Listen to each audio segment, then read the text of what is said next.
সঠিক বলতে পারবো না স্যার, কিন্তু সেদিন যে ছেলেটা আমারে নির্জনে নিয়ে কথা বলতে চাইছিল তার দাঁত ভাঙা জবাব দিছিল এক বড় ভাই, আর ছেলেটারে মারতেও গেছিল স্যার।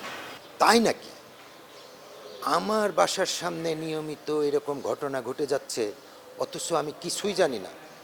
ঠিক আছে মেঘলা, শোন, তুই এইটা নিয়ে কোনো চিন্তা করিস না, তুই তোর মতো ডেইলি এসে কাজ করে যা, বিষয়টা আমি দেখতেছি।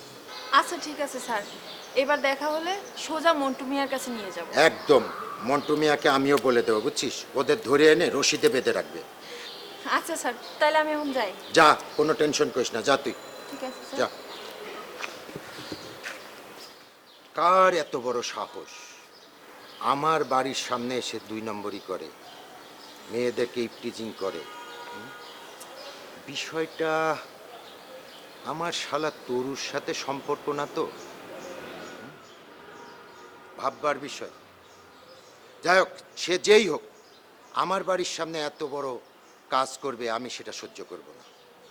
অতীব গুরুত্ব সহকারে দেখতে হবে জিনিসটা।